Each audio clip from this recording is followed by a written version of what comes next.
Hey guys, Corey Blanc of Blanc Creatives. Today we're going to go over how I make some nice rustic home-baked loaf of bread.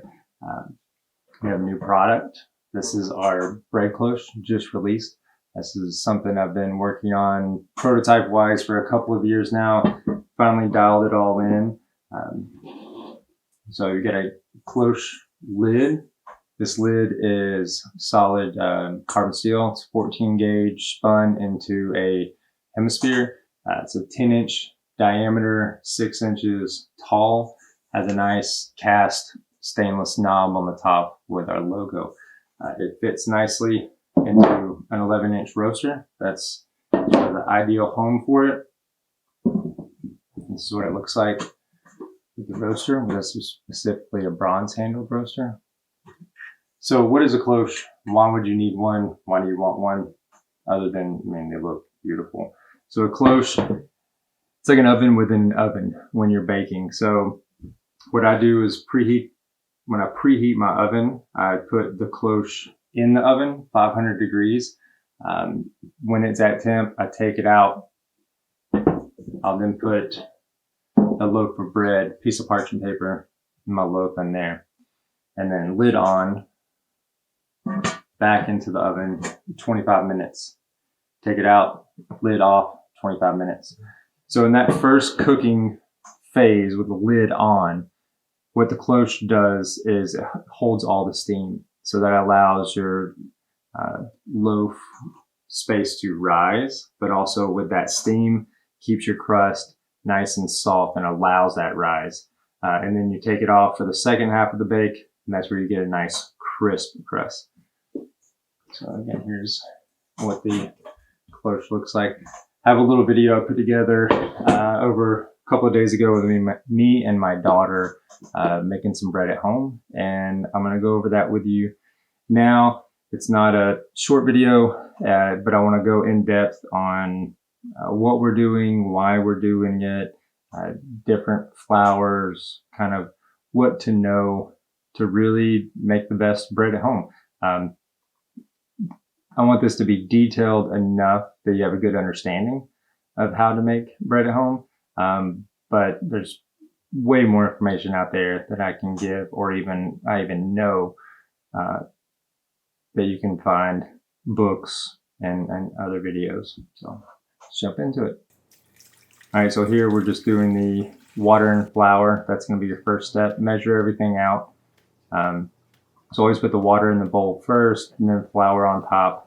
That way I don't get dry flour stuff on the bottom. Dad, now can I put it in? Here's where you're going to want to learn your baker's percentages. So baker's percentage, it's all ingredients in your recipe based on your amount of flour. So the recipe I use a kilo of flour. So that's 1,000 grams of flour. So that's pretty easy math. So in that bowl, I've got 1,000 grams of flour and I have 700 grams of water. Okay, that's a 70% hydration. I'm actually going to do a 75% hydration, but I'll add an extra 50 grams of water in a minute. So in the initial mix, you want just your flour and water. That's going to allow the flour to hydrate. This process is called autolysation.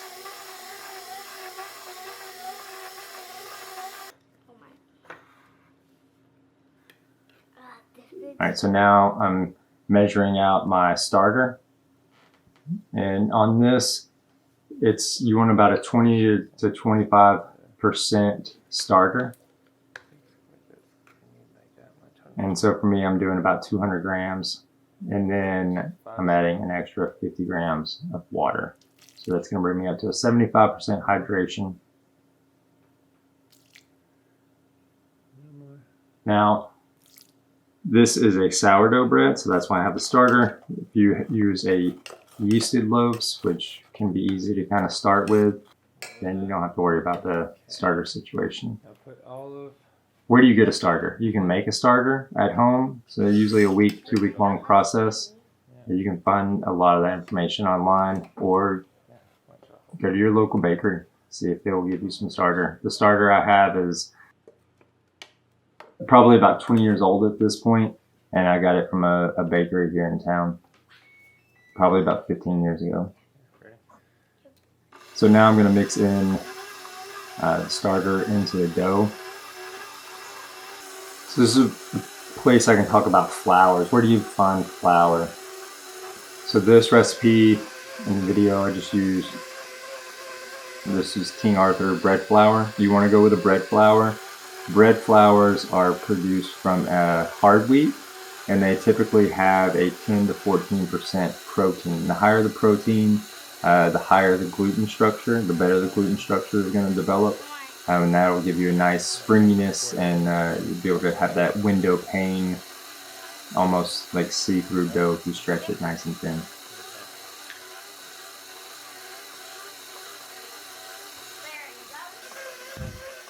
Alright, so now everything's marrying together. You want to mix, if you're using a stand mixer like this, you want to mix until it starts to come off the edges of the bowl.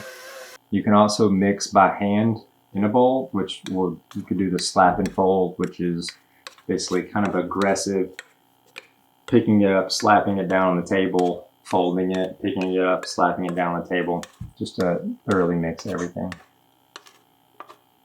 So here I'm putting it into a large enough bowl to hold all of the dough. I usually put a little olive oil on the bottom. This is going to get your initial fermentation is going to happen in here. So I'll put it in the bowl, and then this is called a stretch and fold. You want to do that 3 to 4 times, spaced out about every 20 to 30 minutes. And that's where your gluten structure is going to start to develop. And going back to the flours, so store-bought bread flour, perfectly fine. The more you get into baking bread, the more you'll start looking into different flours, whole grains. You know, I have a mill at home. I mill up most of my flour. This is a hobby I've been into years, and I've gone pretty deep on. If you want to, I would check out Lindley Mills. They're out of Graham, North Carolina. I've bought flour from them for many years. Also Barton Springs Mill out in Austin, Texas. And also just look for any local mills. Locally for us, we have a place called Deep Roots Milling. So if you're in the central Virginia area, they have a very nice product as well. Here's just continuing the stretch and fold, again spaced out about every 20 to 30 minutes. And then you're going to let it rest. So depending on the temperature of your house, we're in the middle of a heat wave right here, so this dough actually gets away from me and turns out a little over fermented in the end, but still perfectly edible and nice. So on a hot day, this can happen 3 to 4 hours. On a nice cool house, this is kind of more like a 6-hour situation.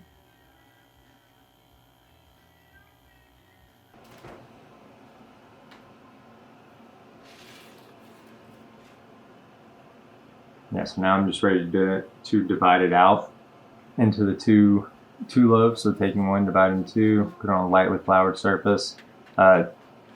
This dough is kind of more on the high end of the hydration, so I'm not overly concerned with putting too much flour on the surface. It helps a lot. You can also just use a nice wet surface. Some people will just spray it with water because they don't want to affect the hydration too much. So I'm just going to fold it over, kind of create a more cohesive ball, and then I'll split it into two.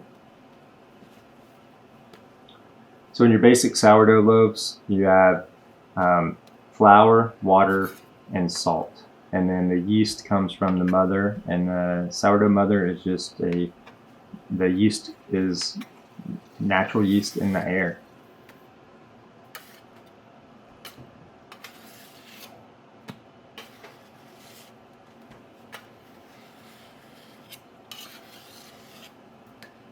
And so I'm just shaping them up to create some surface tension in the dough. And you can see here, this one's a little wet, a little sticky, and you can see the bubbles on the surface. Fermentation went a little far at this step. I should have done this maybe a half hour earlier.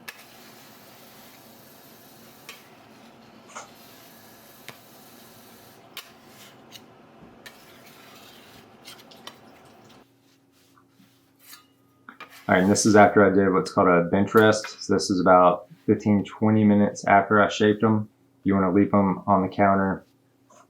If they shrink a lot, so if they like flatten out a lot, then you'll need to do a couple of more stretch and folds. You kind of really want it to hold its shape with as much height as possible. Again, so you just kind of wrap around the bottom. You can pull with your hand, you can pull with the bench knife. You just want to kind of tighten the top.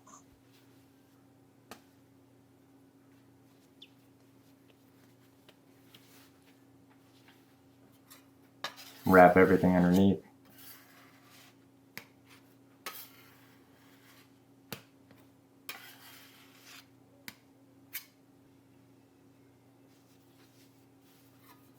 And now here I'm getting ready for the final shape. So one more little fold over, tuck.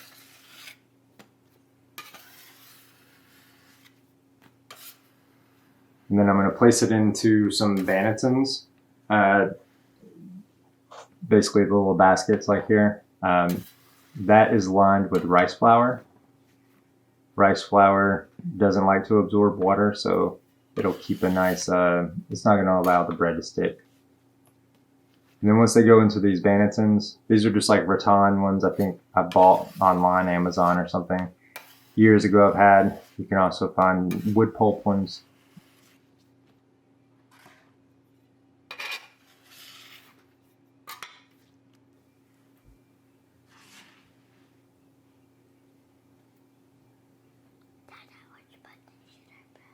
So now I'm going to move on to the bulk fermentation here. So I put those in the refrigerator. Ideally, you want to put them in the fridge overnight. That's going to allow it's going to slow down the fermentation, and it's going to really get that nice like sourdough flavor. To make this video, I sped it up. I think those were in the fridge for like 2 hours. But here, what I'm putting them on is that's parchment paper. So if you take parchment paper, roll it up, crumple it into a ball, wet it, it'll hold some of that moisture. And so I just put them on the parchment paper. I'm giving a score. That's going to allow the loaf to grow.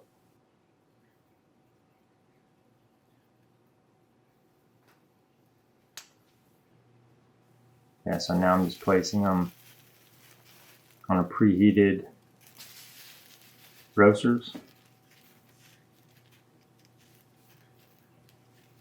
These have been in a 500-degree oven, so they're nice and hot. These little oven mitts I found online work great for holding those high-temperature metal pieces. All right, so I'm placing both of them into the oven.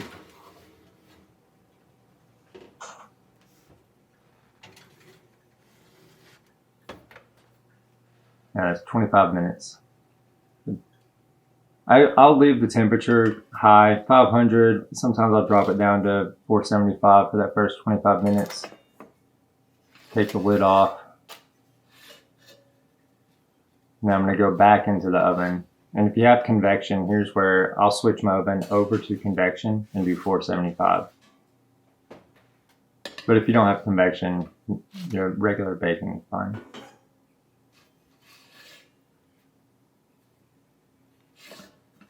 I would have liked to have had a little more spring on these loaves.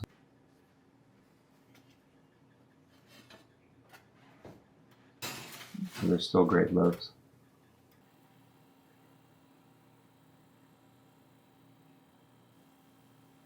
At this point, it was, I don't know, 11:30 at night. So I didn't have the best light setup in the kitchen at the house. But those loaves came out really nice. And after you pull your loaves out of the oven, you don't want to cut into them for a good 3 to 4 hours. That's hard to do. sometimes, I mean, I'm guilty for sure, cracking one up and pretty early, 30 minutes in. I can always tell when it's a good weekend of bread baking because I always bake 2 loaves, but sometimes by 2 o'clock in the afternoon, we only have 1 loaf left. So I know that was a good weekend. So yeah, it's not the hardest thing to do, baking bread at home. It will be some trial and error, but it's a fun hobby to have, and it's you will be well rewarded with some beautiful rustic true bread what bread how bread is supposed to be. So good. Hope that helps. If you have any more questions, let me know.